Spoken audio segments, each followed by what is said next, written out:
Anna, thank you for joining me. My pleasure. So do you want to introduce yourself, Anna? I guess who you are, your practice, and maybe how long you've been practicing for? Well, I started a small company called Studio Ester probably about 11 years ago now, Yep. maybe a little more, and that followed many years, decades of working for other people. So I have been a registered architect for about 30 years, graduated for a little bit longer than that, and just have worked consistently in the profession. It's just my passion, I guess. Today what we'll do to understand more about who you are and what you do, and as a frame for the conversation is we'll just talk almost as if I own a 2 or 3 bedroom house, and I think there's a lot of opportunity to improve the house for my family as it's growing, but also from a sort of a value perspective as well, what it's worth, all those sorts of things. So it'd be really good to talk through, I guess, what are the options that I might have, how to think about it, and how you would help me think about those sorts of things, which may be slightly selfish on my behalf, if you know what I mean. But so then we can go, okay, so how do I make really smart decisions about this property and the opportunities and the life that I want to live, if that makes sense. So. Yeah, look, I think, that makes perfect sense, Chris, and that sort of very much matches, most of my clients. It's very much sort of, I know I want to get to this end point. How do I even start? What is the process? Yeah. And, I always start with just that big conversation, sitting down with someone and saying, no obligation here. Let's really talk about where you're trying to get to. And probably pretty early on, you've got to talk finance. You've got to talk about how much money you really think you should be spending. We've got to look at capital gain. You've got to look at what you're comfortable with, because unfortunately, the market is now that building has become expensive. Yeah. But once you get that little bit out of the way, the fun stuff kicks in around sort of what is that brief, what are you trying to achieve, how many bedrooms, do you want an ensuite, how many bathrooms, all of those kind of factors. How long do you expect to be? How many kids? Do the kids expect their own bedrooms? Do they, all of those things have to be worked into the nitty gritty. Yep. And then we sort of then like to present a sketch plan quite early on that we sort of almost, it's like a visual brief. Yeah. Where you say, well, these are kind of what we're identifying as the spaces and the sort of how they might be laid out, the sequence of them. Yeah, is that what you're thinking? So that's sort of like grey lead almost, or maybe more sophisticated than grey lead outlines of. Yeah, I very much work freehand drawing still. Yeah. There's a softness and a looseness, and I think it's the right communication. It's kind of saying, this is a sketch. Yeah. And don't bank on it. It's fine. Don't feel really panicked that it's resolved when we're still just at the beginning of that conversation. Yep. So it is very much a beginning sketch, and it is loose. But we look at how the spaces are arranged. It's all about dependencies and what sits next to what, and that's so specific to how people live, that it's very specific to their own family. Yeah.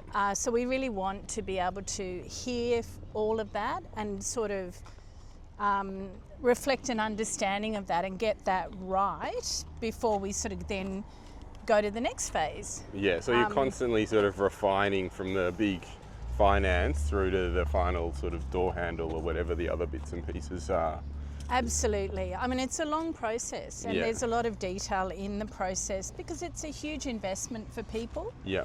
It's the most money often that they spend ever. Sometimes more than they bought their original house for, depending on when they when they bought. And it's a huge responsibility to be helping people with that, and it's something we take really seriously, to get it right. So, and to be able to then move through the different phases, showing more and more detail. So it's kind of like a constant, layering of extra information each time and slowly building up to the sort of ultimate.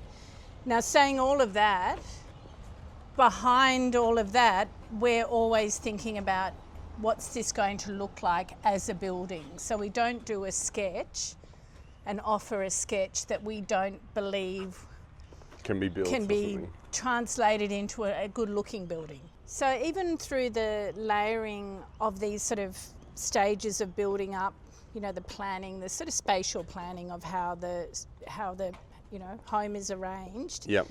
We're always thinking about what that's going to actually translate into architecturally. Yep. So we don't, you're not going to offer a sketch to a client that they're happy with, that then you struggle to turn it into a good looking building. Yeah. That's what you're looking after. Really. Yeah.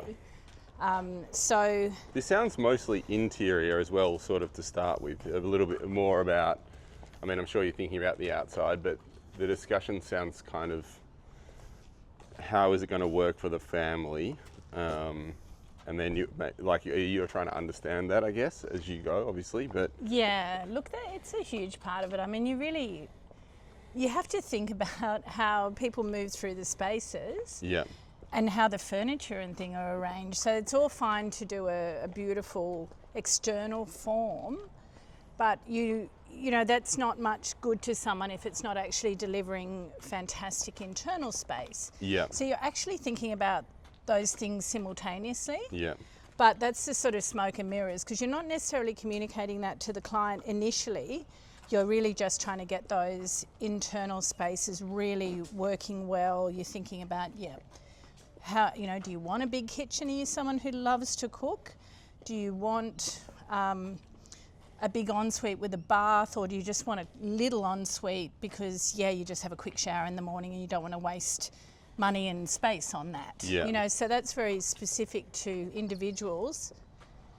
We'll chime in on it if we think that what they're briefing is not great in terms of resale, that it's a little too... Yeah. And that then becomes a decision that they can make for themselves. Like so when sometimes you go through a house and it's like, why did they put that, do this? It's very unique to them. Like I remember going through a house once and it was purple inside, and it was for sale, and no offense to purple, but you're like, this is not, it's very unique.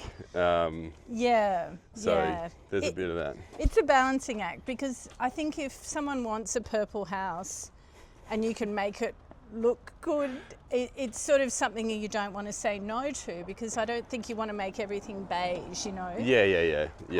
But sometimes it can be, hey, let's do a purple paint, because we can always paint over that. Yeah. Whereas the purple tile may be more Correct. difficult, that sort of thing. So what are you thinking, Chris, with your renovation? What, Well, firstly, I even before the purple or the blue or any of those sorts of things, I guess maybe the first thing that comes to mind is like, what's this thing going to cost? And secondly, like, how do I scope it so that it doesn't blow out to 4 times the budget or something, halfway down the track, those sorts of things. Because I think that's happened, like COVID has changed building prices and all that sort of stuff. So that's probably my biggest fear, honestly. And are you seeing that every day? Or not necessarily cost blowing out, but how do you manage the building costs and all that sort of stuff at the moment? Yeah, look, I think, we would sort of talk about managing expectations, and I think it's very difficult for people. I'm in the same situation that, what you'd love to be able to build, it may be out of your reach financially. And I think that's something you've got to really pin down quickly and manage your clients' expectations, because otherwise you can go on a really long journey to this terrific project, but if your client can't afford it, they can't afford it, you know. Sometimes we really like to work to, say, a master plan, so you might plan out the future. Oh yeah.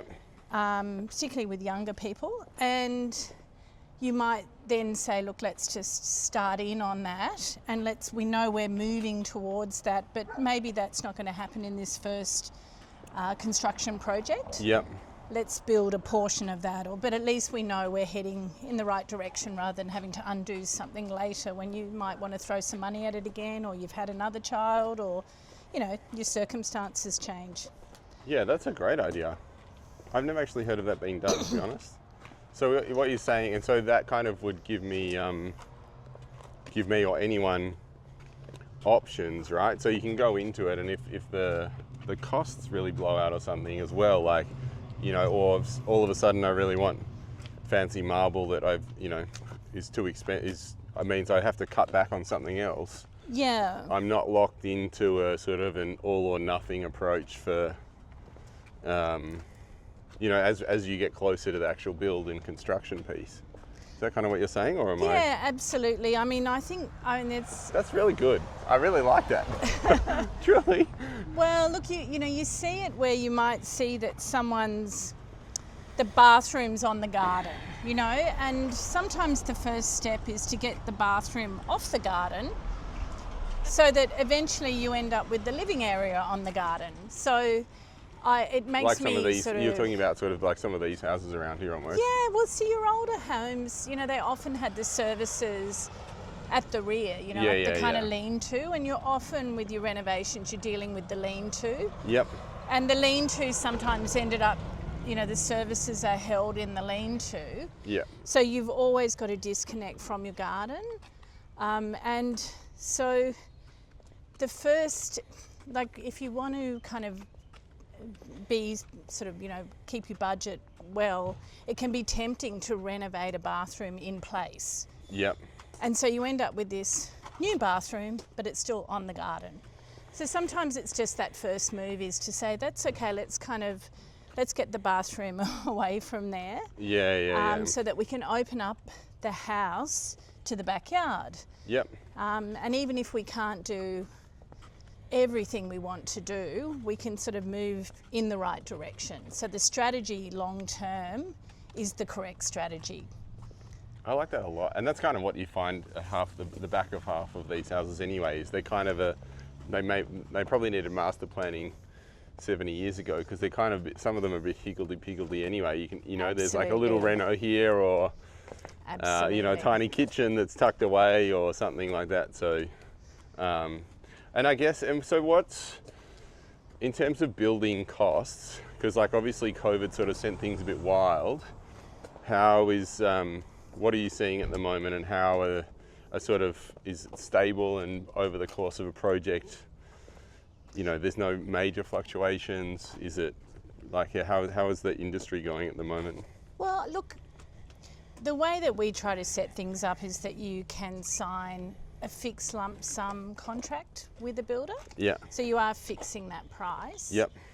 And things have slowed down enough in terms of like inflation in construction has slowed down enough now that I think builders are back being, you know, fairly Reliable. comfortable with that. I mean, we know that during COVID, the bigger problem was that a builder had committed to a certain price. Yep. And then couldn't hold it, so became incredibly financially stressed. Yeah. Or tried to pass on some of that, which is understandable because, you know, their own suppliers and subcontractors were not able to hold prices. So that was the big change, and that wasn't how it used to be. And I think we're back to a scenario now that possibly there's a little more fat in the price, but you know, builders are more comfortable again to sort of be able to hold a fixed lump sum over the building project. So so you're saying to me, kind of COVID was a blip. Obviously, it was a blip in everything, but it it really broke that assumption of fixed prices for a period, but now people can actually deliver on that again. I think so. Look, Yeah, I okay. mean, I know there are a couple of different ways of working, and I'll always talk that through with clients. Some people like to go to tender with a builder because they genuinely, feel that they need to know they got the sort of best price. Yeah. But you can also, create a relationship with the builder and work through the project with them, and they assist you with cost management.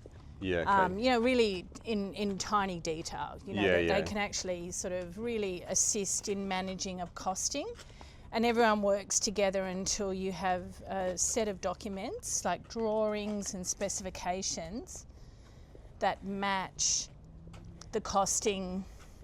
The builders, you sort of work to get that costing, and it's kind of matching the budget. So Yep. that's sort of all managed before anyone puts, breaks ground.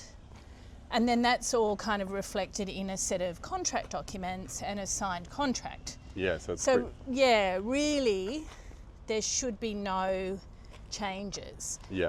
You'll get things, you can have some rotten luck getting out of the ground. Yeah. We've had a situation where there was actually no stormwater connection. I mean, no one could have known the downpipes weren't connected to anything. Yeah. But Yeah, I've experienced something like that before too. Yes, that's a bit stressful, but that's part of the risk, right? Or one of my best mates, he came across, bones that turned out to be kangaroo bones for a while, So the building goes on hold for a minute, but that's Wow. right. That was a fun one. He had a crime scene for a minute, but Oh yeah. and so so let's say I'm going to have, I've got 2 bedrooms today, and I'm going to have. Do you want to have a look at this? Or not? It's interesting, isn't it? It is I mean, interesting. that kind of the contrast between old and new, a really clear diagram. Yeah. Yeah, it's a fun build. It's a great space actually, a little community space popped next to the church, to the south, so it's not getting too hot. Yeah, as opposed because it's so much glass, right? Yeah. And so what's the ratio of your, if you're doing additions, do you sort of end up with a modern addition half the time, or or do you end up sort of trying to make it fit in? I mean, obviously it's working with clients, but what do you find? Oh, look, I think that the main way you'd summarise is that you don't fake it. We wouldn't design something that was, it looks like it was Victorian, but Yeah. I think in other ways you can be submissive to the primary structure. Yeah. Or and then quite clean. So there are different ways of approaching it. I mean, I very much think you're working in this. 2025, and we have our certain technologies. Yeah. So we would definitely work in a kind of contemporary sort of style, if you want to say. But then there are still very different ways, even within that. So that can often reflect a client. So some clients would prefer something that's very contemporary and streamlined and very, modern. Yeah.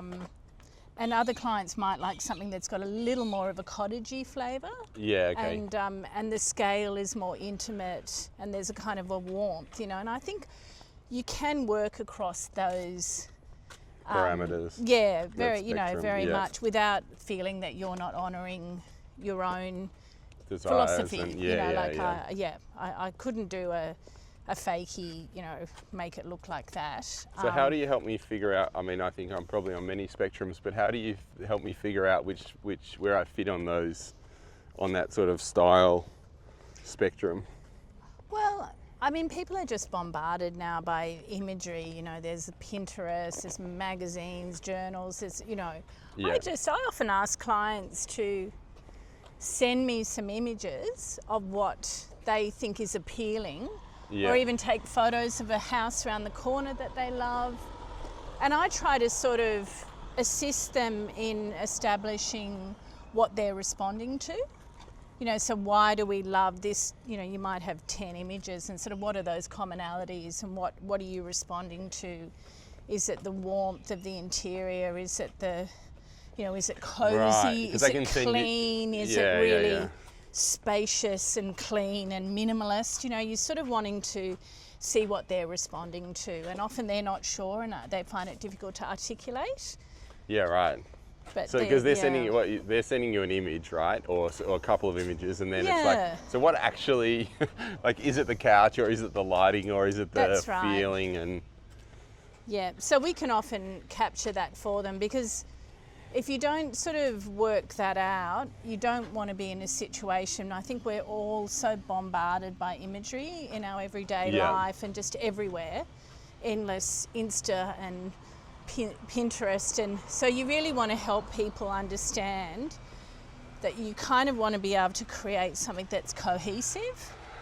yeah, So they may have a lot of favourite beautiful things, and you sort of want to help guide them to make sure that they don't try to, it comes into they can't have everything in one, you know. Yeah.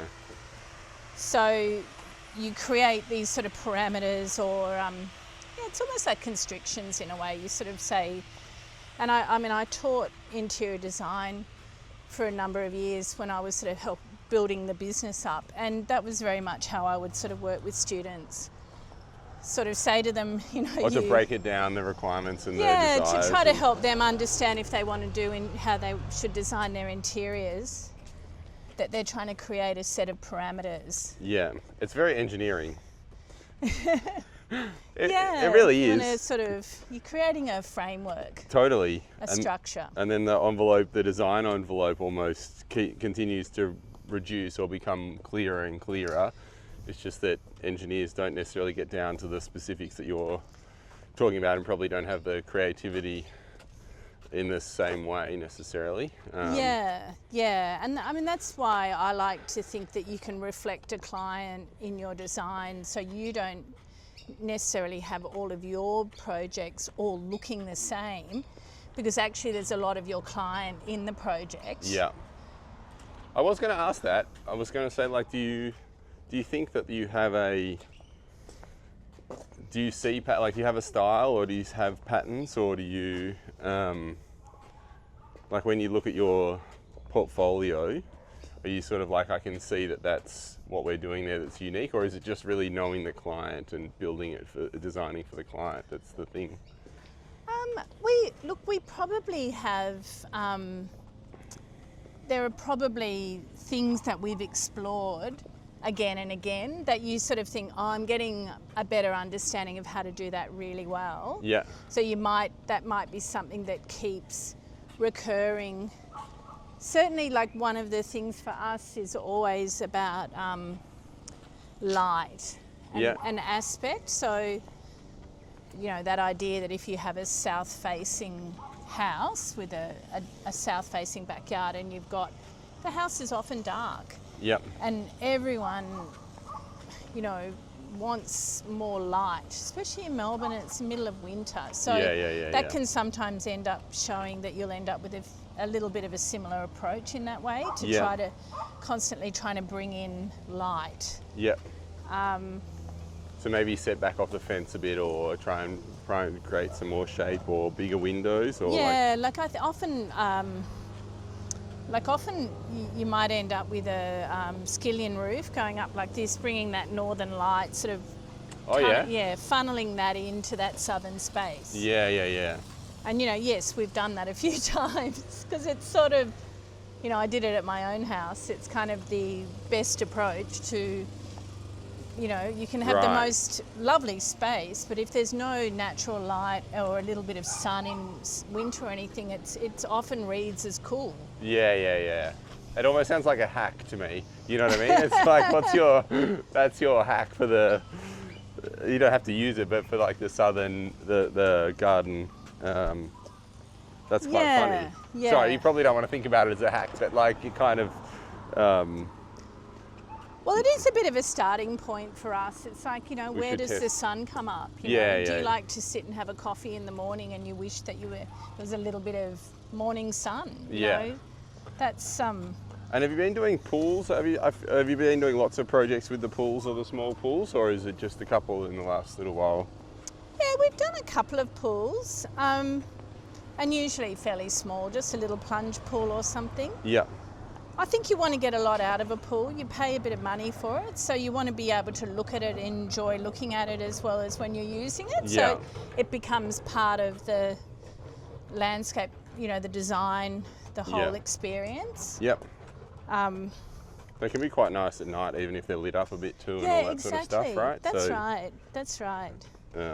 And they're, so in some of the, because you're sort of doing, and similar to my scenario as well, it's you're not doing often you're doing you know, spaces that don't have, it's not 50-meter backyards, so they're sort of a bit tighter, so it's like a plunge pool and a bit of garden or those sorts of things, right? So yeah, that's right. And managing the pool fence, I mean, the pool fence is the most difficult thing, because you don't want that sort of look of like, oh, that's, you know, you want to actually be able to integrate the pool into the house. So you think a lot about how that works with the pool fencing. You know, there's a lot of regulatory stuff that you've got to be thinking about. So just going back to the bit about hacks, like what are the other things that I should be thinking about if I'm going to have, like what are the key considerations? So if I'm going to have 4 bedrooms, you know, how do I, and I've got a north-facing backyard, you know, what are the other main sort of things that I should not be forgetting about as I go through this process? Look, I think actually the funny thing with when you have north to the back of the house and you've got a northern facing backyard, it can by contrast make other parts of the house feel a little bit cool and dark. So that's, you know, again, there might be, we might introduce like a light well, you know, you sort of think about internal courtyards and things like that. Yeah, okay. And then...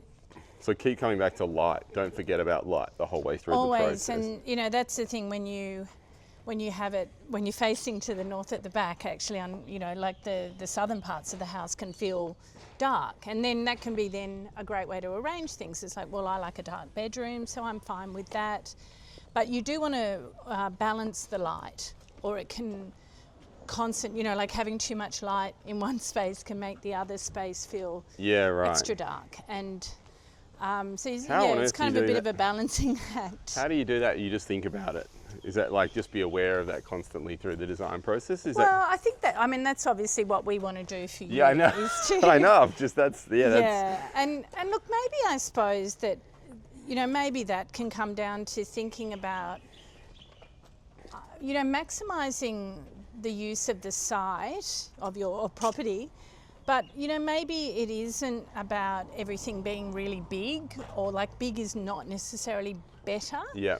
If you can create beautiful light, if you can extend a room into an external space and give the perception of space. Yeah. If you can lift the ceiling or the roof and create, again, a feeling of room and spaciousness, you know, that kind of thing can be more beneficial and not as expensive as just building a really big building and saying, oh, I need a room for this and a room for that, and you know.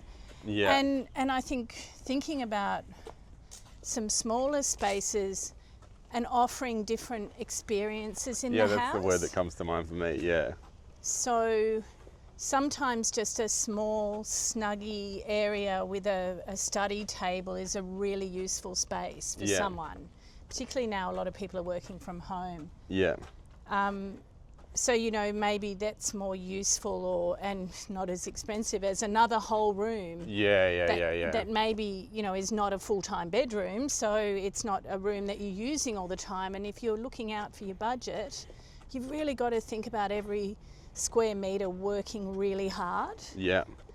And almost the times through the day, I imagine. So it's like, you know, this might be a breakfast room in the morning, but it's not. We don't need a breakfast room at night, sort of thing, you know. That's right. So is there a cupboard in that area that suddenly you open up and you've got a study in the cupboard? Yeah. and you know, I mean, we're obviously walking around a really beautiful old area. You know, the properties are not enormous. The rooms are not enormous in a lot of the homes. I mean, I love the area because the houses are beautiful and the gardens, and then there's all these little secret surprises at the back. But all of these spaces are working really hard, you know, because it's not the same as doing a very big house where you're just adding a room in on for everything. Like on a farm or something. It's like, we'll just build another room, bugger it. That's right. So, and you know, there's a lot to be said about living more closely as a family. There can be real advantages. Yeah. I remember growing up, and there'd be a couple of friends they had these intercom systems, because they'd be 50 metres apart, you know, out in the bush or whatever. Yeah. And no, there's not really a family vibe to that at all. No, that's right. I think so. That's something to think about in your brief. Yeah. You know, I think. It's really getting bang for your buck, Yeah. you know, and saying this is the ideal brief, but, you know, are there rooms that can be flexible in their usage? I think I've got a bit of work to do on the family culture and like what the family wants to do, and then we can come back to you. So, and just before we go, thank you for the stroll, I've appreciated it. What are you seeing, I guess, across the suburbs that you mostly do work in, you know, in terms of property prices, the sort of value that's created, you know, by your work, or even just across the market as people renovate and all those sorts of things? What are you seeing over the last, you know, 18 months, 12 months? Look, I think, I mean, you know, there's obviously been a little bit of a softening in the property market. But, you know, like a really well renovated house will always sell well. Yeah. You know, and it's something that, and this is where we try to assist our clients in, you know, making their briefs suit them and be, you know, specific to them, but at the same time thinking about that resale. Yeah. Because they're investing in that. Yeah. And they'll always do well. I mean, there's obviously a lot of focus on housing affordability at the moment.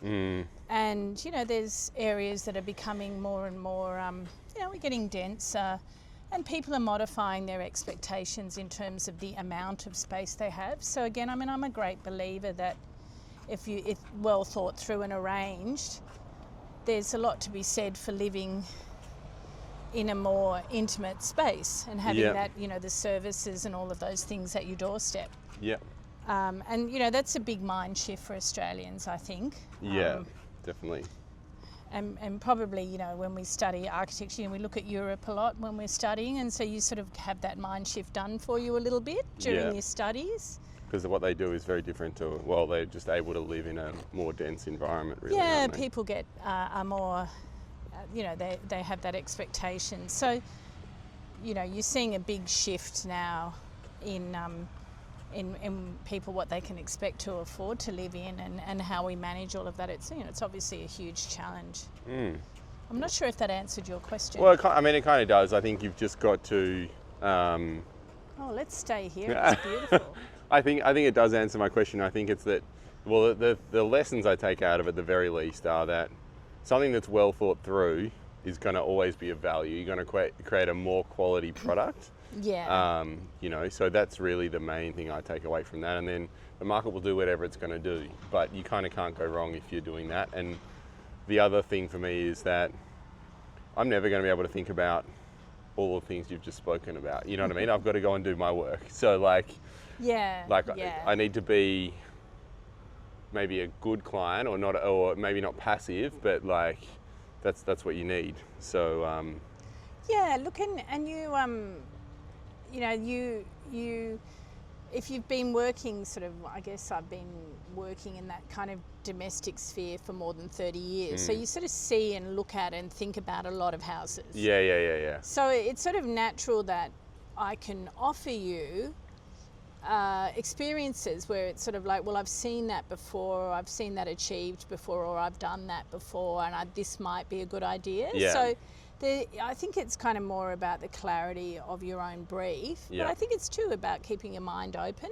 Yeah. That there might be a better way of doing something. Yeah, you know? I don't need 25 huge rooms, and that's it.